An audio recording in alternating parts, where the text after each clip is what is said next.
What's up, people? Welcome back to Motion Cap. We will be watching the recap of the movie Ruqyah, the Exorcism. Enjoy the video.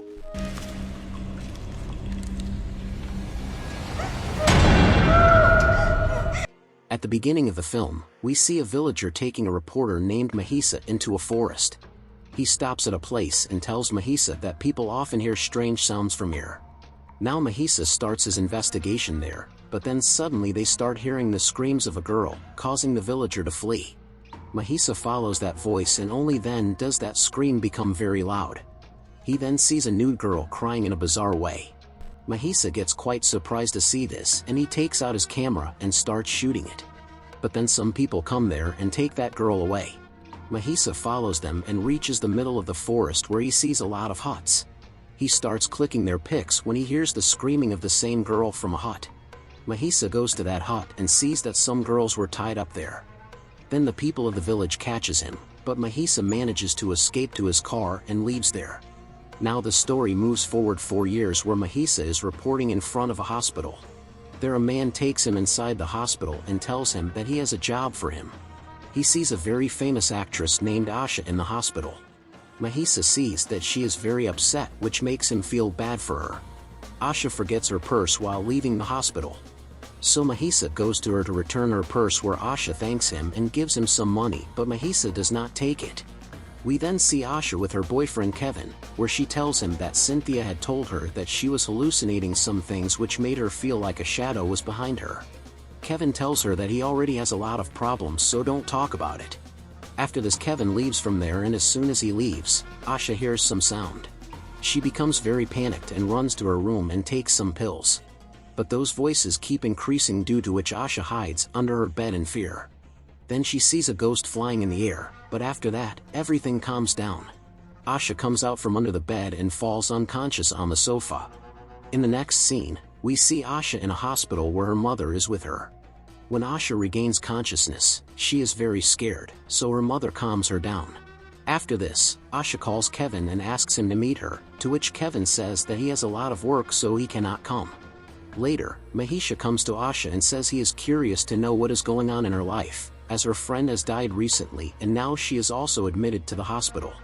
Asha asks him to meet her for dinner and she will tell him everything. Now in the night, Asha reveals to him that her apartment is haunted. Her friend had told her that she used to see ghosts, due to which she must have died.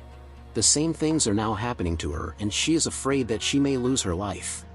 Mahisa says he would like to investigate her apartment, to which she agrees, and takes him to her apartment. Asha takes him to her room, where Mahisa asks Asha to sleep on her bed, and he would put on a camera and see what happens in the room while she is sleeping. Now Asha falls asleep and Mahisa sits there on the sofa. After a while, Mahisa hears some sound from below, which he goes down to check. There he sees a wall hanging that had fallen down. He hangs it back on the wall and suddenly a window opens. Mahisa closes the window and then a jar falls behind. And when he goes to pick up that jar, it rolls away from him. Mahisa finds this very strange, and then he hears some sound from behind. And he sees Asha banging her head on a door. Mahisa thinks that she might be sleepwalking, so he starts taking her toward her bedroom. Then suddenly he hears a scream from Asha's room. He runs to her room and gets shocked to see Asha on the bed. He goes back to the stairs and sees another Asha still standing there. But the next moment she disappears, and here Mahisa is convinced that this apartment is really haunted. The next day, Mahisa checks the recording of the camera and sees Asha levitating in the air, convincing him that she is possessed by spirits. Later, he takes Asha to an ustad where he checks her and is quite shocked. He tells Mahisa that someone has put a spell on Asha, due to which these jinns have possessed her and they will leave her only after taking out her soul. Ustad then performs a ritual on Asha, due to which she comes into a possessed state. He tries to get that jinn out of her, after which she becomes normal. And they think that maybe jinns has left her body. Now that night Mahisa sends Asha a gift. And after a while, Kevin comes there with a gift too. Seeing this, Asha remembers Mahisa saying this jinn is getting people attracted to her. The next day Asha calls Mahisa and asks him to meet her at his house. Mahisa asks her who is her boyfriend, to which she tells him that his name is Kevin and he is a big businessman. He then asks her if he is married, to which Asha does not say anything.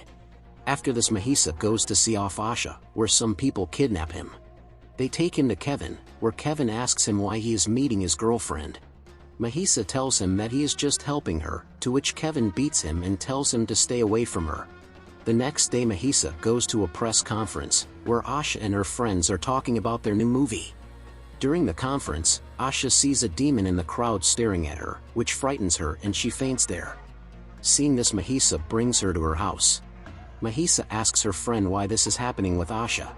To which she reveals that a few years ago, they had come to the city to become an actress, and the people from where they had come had given them something, so that they could attract people and earn a lot of money. Mahisa asks her if is this black magic, on which she says yes. She has some spells, by reading which she can attract anyone and become famous. Asha then wakes up, and tells them that ever since she decided to live a normal life, all this has started happening to her. Next, we see Asha in front of the mirror, where her reflection is moving differently from hers. Now in the night, Mahisa hears some sounds in his house, and he goes downstairs to check. When he opens the door, he sees Asha standing outside and she is laughing very strangely. She enters his house and starts climbing the stairs. Mahisa asks her to come down and only then does she jumps from there, but Mahisa catches her. He then takes her to her mother, where Mahisa sees some people there who are looking at him in a very strange way. Then a girl comes there with 2 drinks and they ask Mahisa to have a drink. Mahisa was feeling a bit strange here, so he pours the drink on his clothes and goes out on the pretext of changing clothes. When he comes back after changing clothes, he hears Asha scream. He peeks inside through a window and sees that there is a ritual going on, in which Asha's mother is asking a man when will these jinns will leave Asha, to which the man says that these jinns will not leave her because she wants to leave a normal life now. Seeing this, Mahisa understands that Asha's mother is doing all this and he starts leaving from there, but then Asha calls him. Mahisa goes back, where Asha's mother tells him to take care of Asha. After this, both of them leave there, and Mahisa leaves Asha in her apartment with her friend. Here we see Asha's friend giving her the same drinks which we saw at Asha's mother's house. Mahisa goes from there to an Ustad and tells him all the things. Ustad tells him that there is no greater power than God. He tells Mahisa to ask Asha to do her prayers and everything will be fine. He says that if Mahisa wants, he can also perform an exorcism. Mahisa says that he is not Ustad, so how can he do an exorcism, on which the Ustad tells him that he should just remember God, and the exorcism will definitely be successful. Mahisa then goes to meet Asha and asks her when she did the last prayers. To which she tells him it has been many years. Mahisa tells her that now only prayers can save her life. Now when Asha goes for wuzu before offering namaz, her hands and face start burning. Mahisa and Asha then start praying, but jinn possesses her. The jinn then starts throwing her around. And then her tongue hangs out of her mouth.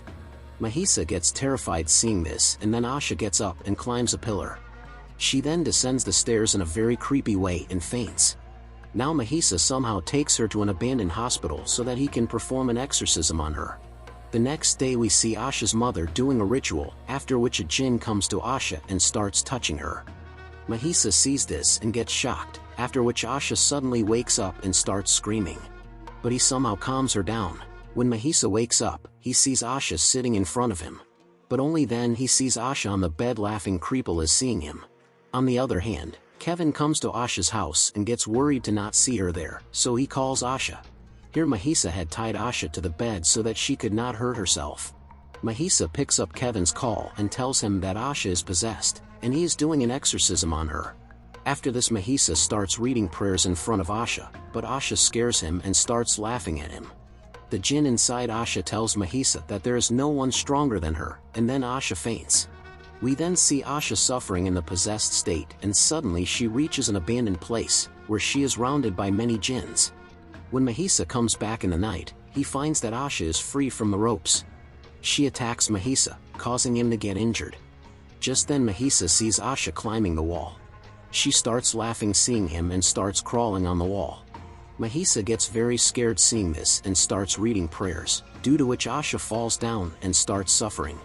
After a while, Asha becomes normal, after which Mahisa takes her back to bed and binds her. Now Mahisa starts reading prayers again, but then the police come there, whom Kevin and Asha's mother had brought. Here when Kevin sees Asha in this condition, he leaves from there.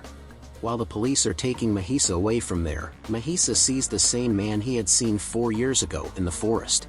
Now the next day Mahisa gets bail and he goes straight to that forest.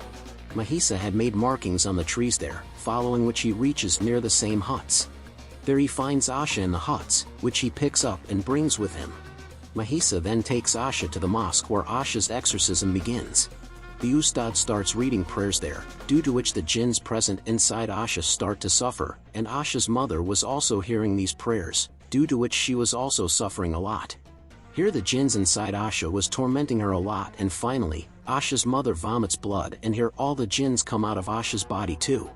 After Ruqyah, Asha leaves quietly without any disturbance. Now she wears a hijab and returns to pray 5 times.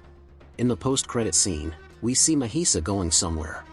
He starts his car and only then does he see someone standing in the back camera, which scares him. He goes out and checks, but there is no one there. Mahisa then notices a girl inside is banging her head on the steering. He gets terrified seeing this and flees. The end.